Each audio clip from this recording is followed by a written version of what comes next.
अस्सलाम वालेकुम, मेरा नाम डॉक्टर शहबाज अहमद काजी है। आज का हमारा नया टॉपिक जो है ये एन्यूरिज्म्स के बारे में है कि एन्यूरिज्म्स क्या होते हैं। एन्यूरिज्म्स जो होते हैं ये एक हमारे जो खून की जो शरियानें होती हैं, जिनको हम आर्टरीज कहते हैं, जो हाई फ्लो सिस्टम होता है जिसमें बहुत ज़्यादा फ्लो आता है, जो दिल से ब्लड निकलता है वो पूरी बॉडी के अंदर जाता है। तो जिनको जो हार्ट से यानी दिल से निकल के और पूरी बॉडी में जो सप्लाई जाती है उनको हम आर्टरीज कहते हैं, और जो पूरी बॉडी से सारा खून जो है जो हार्ट की तरफ जाता है उनको हम वेन्स कहते हैं। ये जो दिल से जो खून तमाम बॉडीज़ में जाता है इसको हम कहते हैं आर्टरीज कहते हैं। इन आर्टरीज के अंदर अगर वो नॉर्मल वेसल साइज़ जो होता है उससे वो साइज़ बड़ा हो जाए और वो उसका शेप जो है वो राउंड स्ट्रक्चर हो जाए, या वो 3 सेंटीमीटर या 2 सेंटीमीटर का हो जाए बॉडी के अंदर, खा वो पेट के अंदर हो, खा वो चेस्ट के अंदर हो, खा वो हमारे पेल्विस में हो, खा वो हमारी वो टांगों के अंदर हो या हाथ के अंदर हो, तो उस जो एक्सपेंशन को, उस राउंड स्ट्रक्चर को हम एन्यूरिज्म कहते हैं। ये एन्यूरिज्म जो होते हैं इसके मुख्तलिफ वजूहात होती हैं। ये बाज़ औक़ात ट्रॉमा के नतीजे में होते हैं, बाज़ औक़ात हाई ब्लड प्रेशर के नतीजे में होते हैं, बाज़ औक़ात इन्फेक्शन के नतीजे में होते हैं, बाज़ औक़ात ये पेरिफेरल वैस्कुलर डिजीज़ जिसको हम कहते हैं, जिसमें उन लोगों को जो सिगरेट स्मोकिंग पेशेंट्स होते हैं उनमें होते हैं, या इसकी वजूहत ये भी होती है बाज़ औक़ात पेशेंट्स जो होती हैं उनकी खून की शरियानों की जो अंदर जो कोलेजन होती है, इलास्टिक होती है, उसमें कमी आती है, कोलेजन वैस्कुलर डिजीज़ में कमी होती है, यानी कि कोलेजन वैस्कुलर डिजीज़ में और उस इलास्टिसिटी की कमी होती है जिससे वो एक्सपेंशन हो जाते हैं।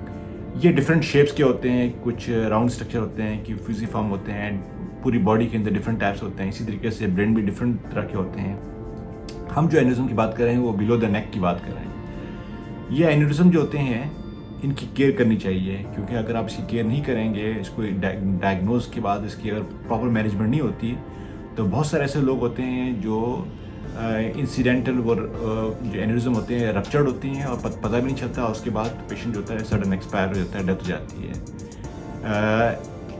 अब ये जो एन्यूरिज्म्स हैं इसकी मुख्तलिफ मैनेजमेंट होती है, जिसके अंदर सर्जिकल रिपेयर होता है, जिसके अंदर कॉइलिंग होती है, जिसके अंदर स्टेंटिंग होती है, और माइक्रो क्लिपिंग वगैरह होती है। ये बहुत सारे प्रोसीजर्स हैं। ये चीज़ें आजकल के ज़माने में चीज़ें एडवांस चल रही हैं। हम उसकी बात करेंगे, एंडोवैस्कुलर मैनेजमेंट की बात करेंगे, और मैं आपको केस दिखाऊंगा जिसके अंदर एक ओल्ड एज पेशेंट थे जिनको इंसिडेंटली डायग्नोज हुआ कि उनको उनकी पेल्विस के अंदर इलियक आर्टरी के अंदर एक बहुत बड़ा एक सूडो एन्यूरिज्म था। उनकी हालत ऐसी नहीं थी कि उनकी जो है सर्जिकल रिपेयर हो सके, तो उसको हमने एंडोवैस्कुलर मैनेज किया इसको, क्योंकि अगर उसको नहीं करते हो सकता है कि वो आप शायद पता भी नहीं चलता और वो एन्यूरिज्म रप्चर हो जाता है और वो पेशेंट जो है वो किसी टाइम पे उसकी डेथ हो सकती थी।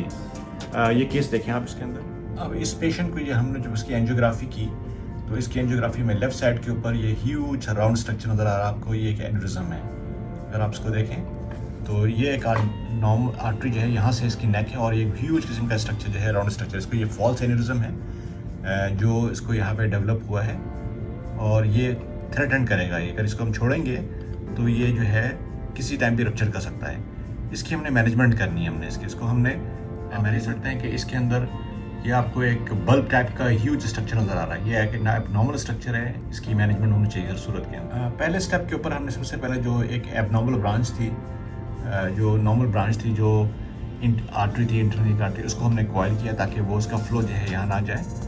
और उसके हमने एन्यूरिज्म के नेक के ऊपर एक स्टेंट डाल दिया है यहाँ पे ताकि वो उसको बाईपास कर सके। और उसके बाद का जो हमने स्टेंट डालने के बाद ब्लड जब एंजियोग्राफी की तो आप देखें आपको इसके अंदर कोई फ्लो यहाँ नज़र नहीं आ रहा है। यहाँ पे सारा का सारा जो है स्टेंट के ज़रिए वो उसे बाईपास कर गया। इससे क्या हुआ कि आपने इस एरिया को बचाया है, अदरवाइज़ अगर नहीं बचाते तो यहाँ पे कभी भी ये रप्चर कर सकता था इसके अंदर। तो ये बेसिकली ये वो केसेस हैं जिससे आप पेशेंट को बग़ैर सर्जरी के, बग़ैर बेहोशी के 80 साल के पेशेंट को जिसकी कोई सर्जरी नहीं करेगा, एनेस्थीसिया फिटनेस के लिए क्लीन नहीं सकता, आप इसको एक छोटी सी खून की नाली के ज़रिए एंडोवैस्कुलरी यानी इसको वेसल के ज़रिए जाके आप इसको मैनेज कर सकते हैं इस तरह के पेशेंट्स को, और जिससे उनकी लाइफ एक्सपेक्टेंसी जो है यानी उनकी ज़िंदगी का टाइम और जो है वो बढ़ सकता है। और पेशेंट की लाइफ जो है उसको आप सेव कर सकते हैं। अदरवाइज अगर ये मैनेज नहीं करेंगे तो अगर ये रप्चर कर जाएगा तो पेशेंट की जो है वो डेथ भी हो सकती है।